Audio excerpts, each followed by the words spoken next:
All right. Hello, everyone. I am BOsintBlanc.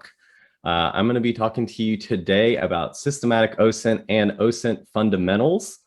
Um, Before I do that, I need to talk a little bit about who the heck I am. I have a background in desktop support. I've worked in SOC and incident response, or IR. I'm a lover of all things OSINT. I'm currently employed as an intelligence analyst with team lead with the threat intelligence firm Dark Tower. You can see probably my little Dark Tower hanging over this shoulder. I had a second place finish with Dwayne the Sock Johnson. That was my team in the Trace Labs Global Search Party. And I'm the case tracking and statistics leads with NCPTF, which is National Child Protection Task Force. Fantastic organizations, both of them. I'm really lucky to be a part of them. That said, nothing in this presentation represents the views of my employers or the organizations I'm associated with, past, present, or future. For better or worse, this is all me. So you get what you get here. Thanks for taking time to tune in. I am going to be talking to you today about 7 fundamental skills. OSINT, or open source intelligence, is an amazingly broad discipline. It is a big, kind of unwieldy thing to learn, and it can feel quite overwhelming, honestly, as you start to do that. And what I've always found, my background in desk support has led me to believe that all things are easier when I break them down into fundamental and adjustable parts. And I really believe that you can teach and learn anything. All right, so the seven fundamental skills that I came up with as I thought about this are curiosity, diligence, analytic and intelligence technique, networking, technique and tools, ethics, and communication.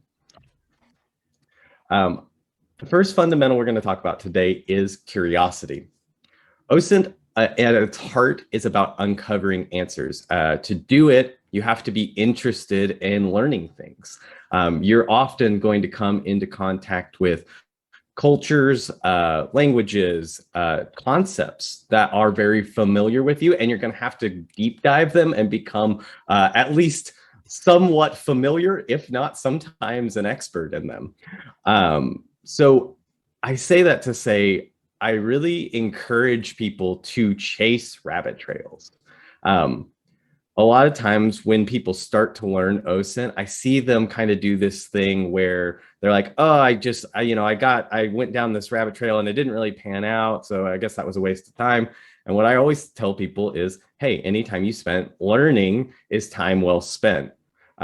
It's not a waste to learn things. And I think that people who are interested in OSINT are generally interested in learning because you have to be good at it.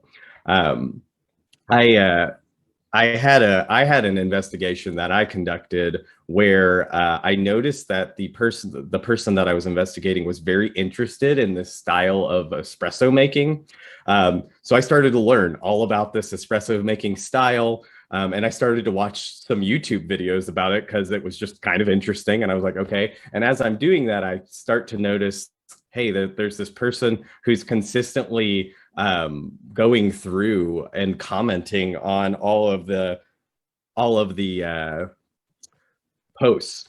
And so as I started to do that, I started to connect that account to this person I was investigating, and I was able to actually discover another avenue of inquiry in the investigation through just being curious and being interested in things. So that's why I always encourage people to go down rabbit trails. The next fundamental is diligence. So when you've hit a wall, it's often, bear with me just one moment. My headset is going real wacky.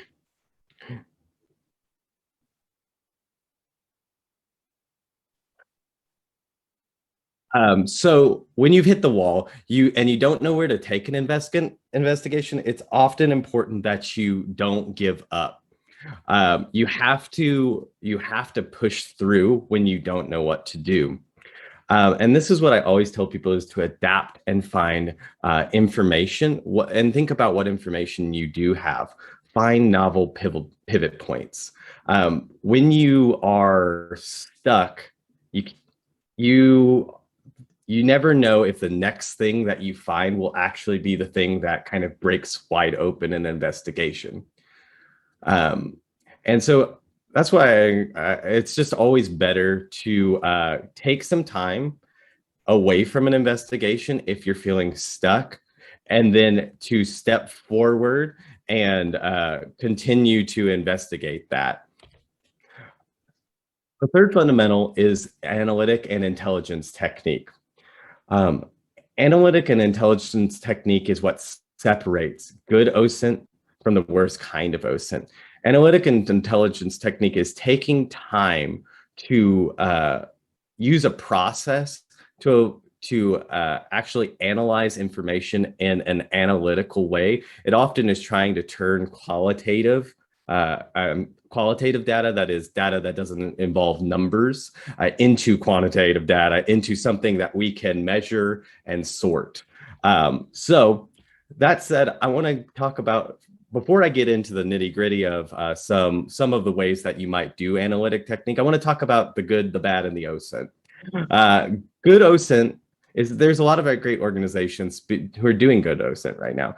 Organizations like Bellingcat, Trace Labs, ILF, and NCPTF, and honestly a ton more who it would take more time than I have to talk about. And there's also bad OSINT, bad as OSINT being done right now, or in recent memory. We can see that with Reddit and the Boston bomber, and multiple people falsely accused during the US Capitol riots. Both of those situations kind of have the same problem. People took very loose information and just kind of went wild and just made an accusation like based on almost no information. So we want to try to be like the good OSINT who use the techniques that we're going to talk about, analytic and techniques, and try to avoid their biases. Technique really is key. So I want for the next investigation, and this could be actually any investigation, but I'm obviously specifically focusing on OSINT. I want you to try a simple method to add a deeper analysis to a hypothesis or a conclusion you've drawn. So what you can do, and shout out to, I think I saw this from Katie Nichols, who's a threat intelligence person with Red Canary, but she kind of talked about, you can conclude with, you can make a conclusion with high, medium, or low certainty. And you can decide, you're trying to evaluate your hypothesis. So what I added, because again, we're trying to make qualitative quantitative, right? So we're going to set what I added to this was, I'm going to set a threshold for each certainty level I might use. So for example, if I have a high certainty, I could use 5 points of verification. I would consider a point of verification something like, hey, I have fundamentally correlated this username to this person, and that one point of verification could be that I have they live in the right region. A second point of correlation could be they have the right first and last name. Points of verification are just points of certainty. Again, we're taking qualitative things and making quantitative. So you have to workshop it a little bit and figure out what works in terms of evidence. But so I could choose 5 points of verification with 0 pieces of evidence against my conclusion. For a medium certainty, I might do 5 points of verification with some evidence against my conclusion, or I could do 3 points of verification with 0 evidence. And for a low certainty, I would have either a small amount of supporting evidence or a medium amount of evidence against my conclusion. I will say there is actually a fourth option, which is 0 certainty, and that actually does need to be kind of discussed. You would not put that on conclusion probably, because if you have 0 certainty, you just need to go back to the drawing board. But I will say that there's some times where you have 0 certainty, and if you have 0 certainty, that means probably keep investigating. I want to talk about biases. Biases are, and honestly, this is a primer to biases. There are a ton of biases. Biases are basically things that affect our decision making. It's a narrow way of thinking about people, situations, decisions, and often they're caused by our brains, which like to make things easy, and often situations are more complex than we really like them to be. So I'm going to give you some examples of biases and maybe an example of what that bias might look like. So hopefully that you can think about, and if you've never done this, I highly encourage you to start examining your biases. They really will impact you as an investigator. And I mean, I think fundamentally as a person, I think it's all healthy for us as human beings to examine what biases we might have and how those are affecting our relationships and interactions. The first bias I want to talk to you about is the Dunning-Kruger effect. The Dunning-Kruger effect is that people perceive a concept or event to be simplistic because they lack knowledge on it. So, for example, you might say geolocation, which is trying to place a place in the world from a picture or an image of some kind. It's pretty easy, right? You just reverse image stuff. And anybody who's done geolocation knows, wow, there's a lot more to it than that. There's a lot of verification that has to happen. There's a lot of research that has to happen. But because you don't understand the process, it might seem easy.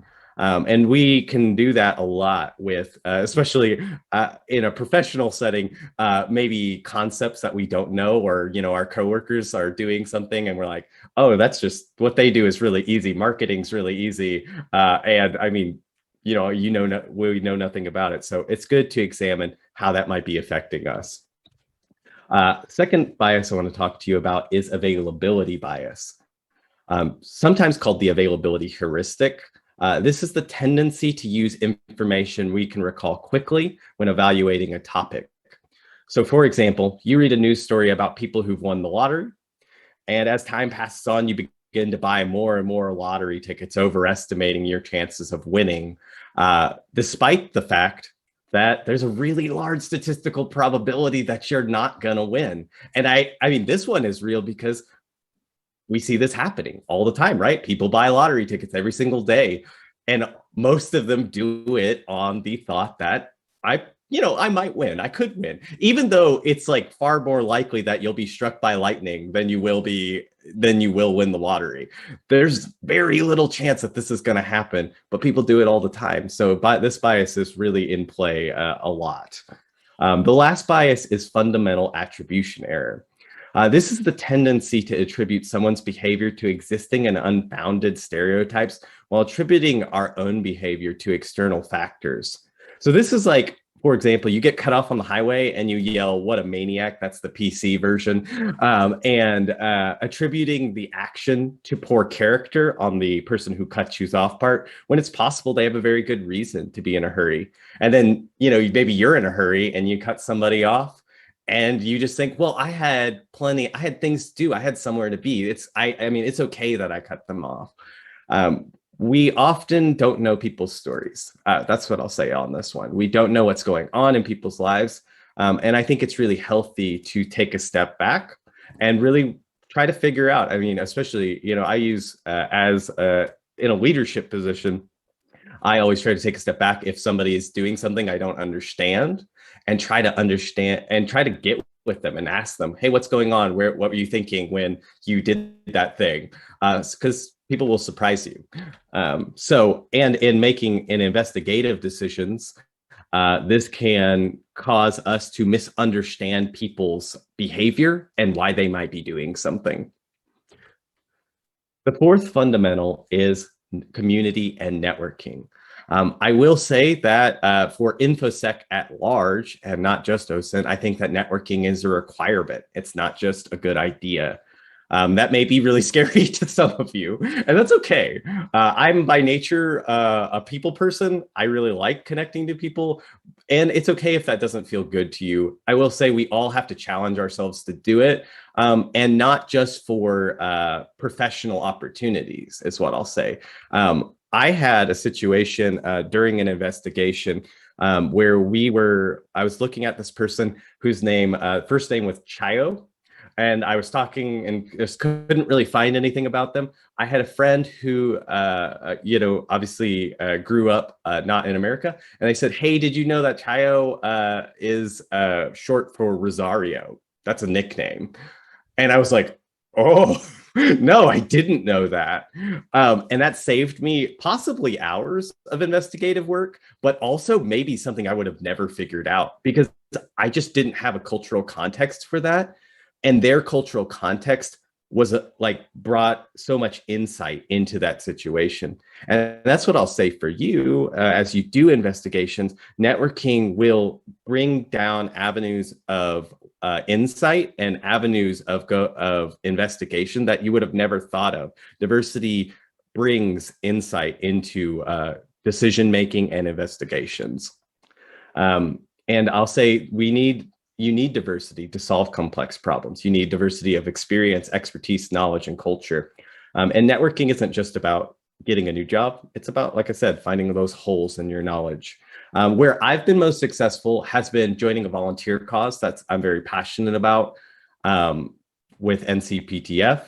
And by being active and engaging the OSINT and InfoSec Twitter communities, I've not only learned things, I've not only been able to, I think, advance my career through things that I've learned, but I've been able to make really good friends, people who I consider close friends and who have bettered me as a human.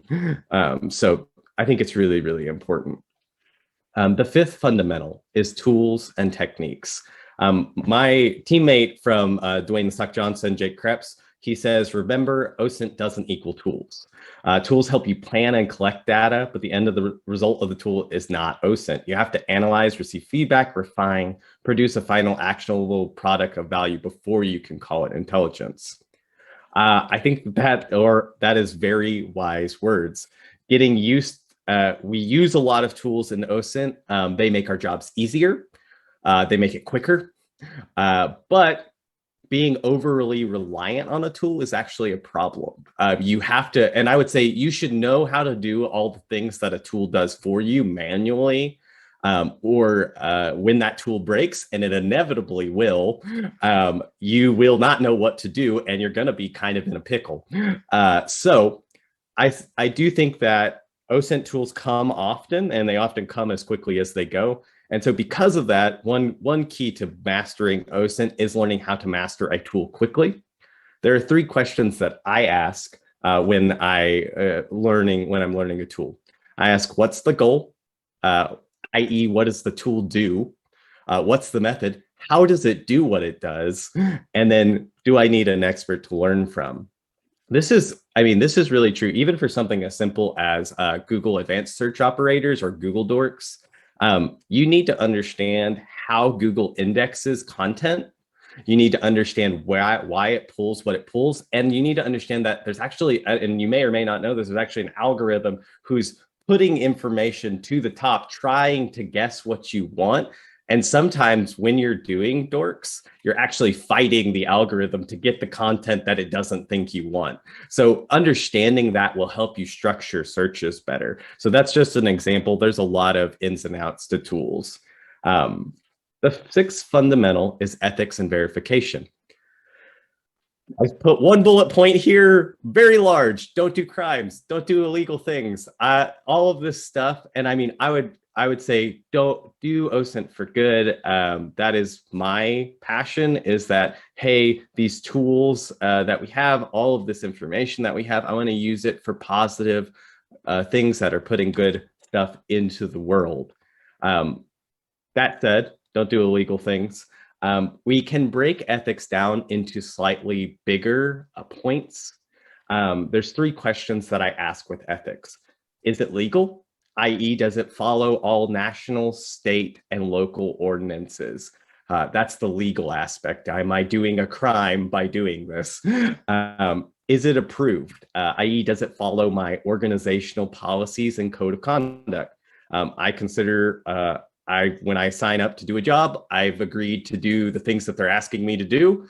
It means I'm going to follow the policies. And if they have a code of conduct or if they have a methodology they want to use that is differing from my own, I'm the one who needs to change, not them. And there's always conversations that can be had about policy, Is it moral is the last question, i.e. does it follow my personal internal compass or values of what is right and wrong?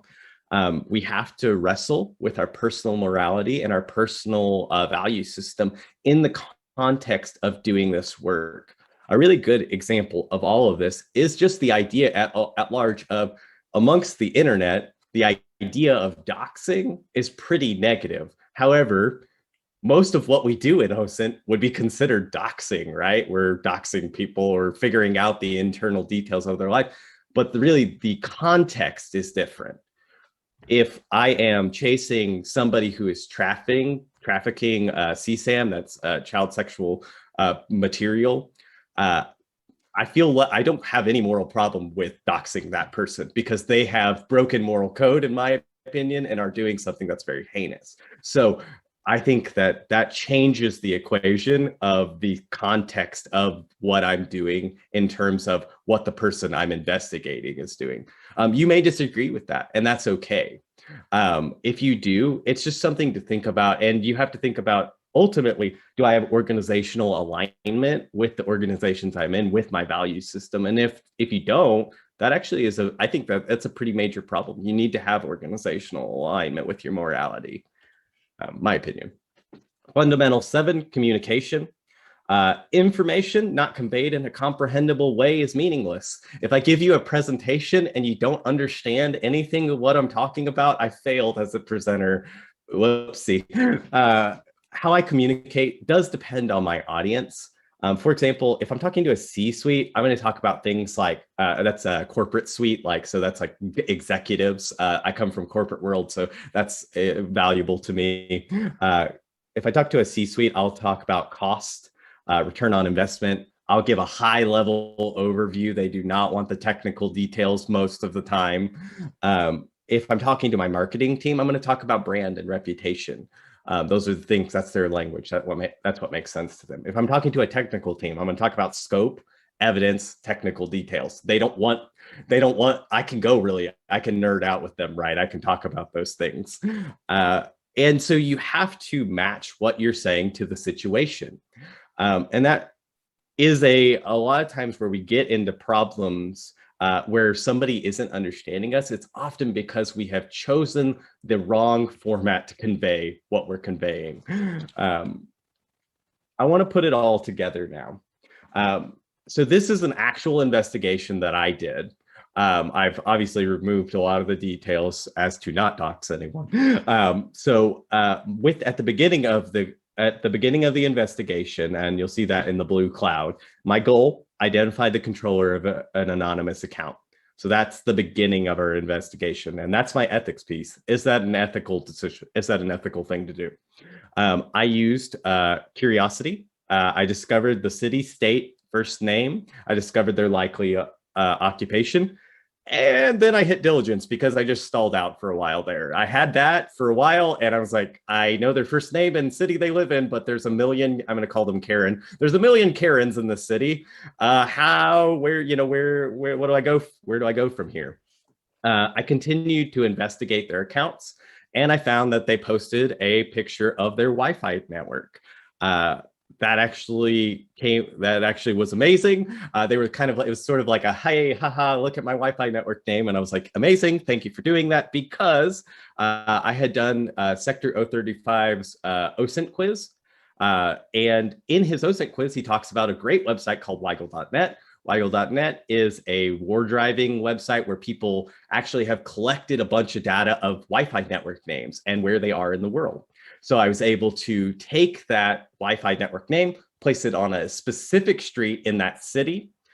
With that, I took a little bit of an intuitive leap. I used a tool, I used Google Maps to find the nearest location of where someone of their occupation was likely to work at.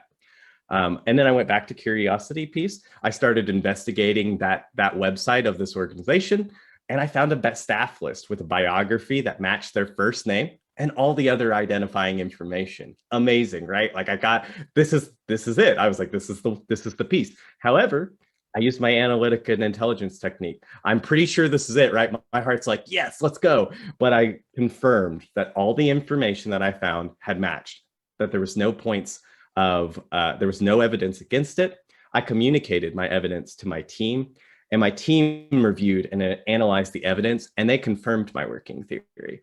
We used a process to actually make sure this is the right person. At the end of it, I got to communicate that information. I generated a report, and after a short time, I solicited feedback on that report to make sure, hey, did you get what you wanted out of this? Was this what you were hoping to find out? And with that, that ended the investigation. So I'll say with all of this, we can see that how each of these pieces touches the investigation. I am running short on time. Thank you so much for listening to me. I made it just under the time limit. So I am on Twitter as @BOsintBlanc. You can email me at osinthomes@protonmail, and I'm on Discord for under BOsintBlanc as well. If you have any questions, please hit me up. Thank you for your time.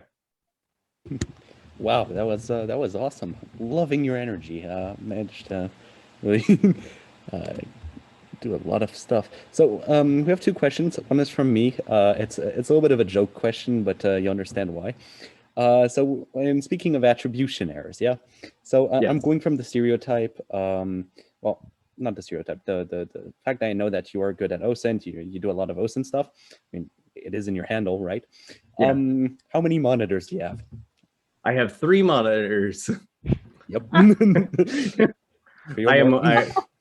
gotta have. I mean, I think that's a necessity, to be honest. I've told, when I have to work off just my laptop screen, I'm like, I literally don't know how to do it. I don't know how I work off just a laptop screen.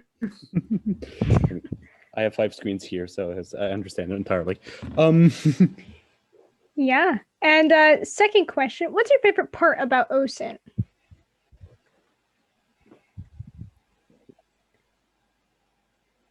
Oh, Can you repeat the question? Yep. What's your favorite part about OSINT?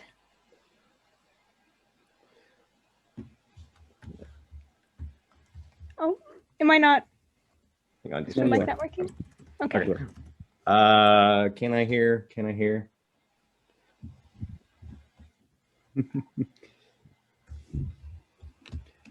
More technical difficulties, I think. I'm having audio issues. I apologize.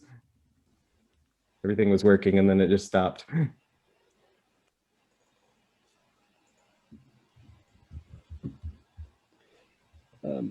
Right. Well, I think we've hit time. So unless this kind of gets resolved. If you want to just type, I can, as long as you can hear me, if you want to type it in the chat, I can always answer from the chat. How do you know when it's time to stop a line of investigation? I think for me, when it's time to stop a line of investigation, is when I usually set a hard limit. Honestly, I set like, I'll return to an investigation usually about 3 times, with some time between it. So if I have returned on the 3rd time and I'm still really not finding anything, I'll usually hit up somebody else, have them look over what I've discovered and see, do you see any other ways of going about this investigation? And if we come to the conclusion together that there's really nothing to do, that's kind of when I stop. Awesome. Let's see if you pick up on the last question. My favorite part of OSINT, I love the puzzle of it. You know, that's what I love.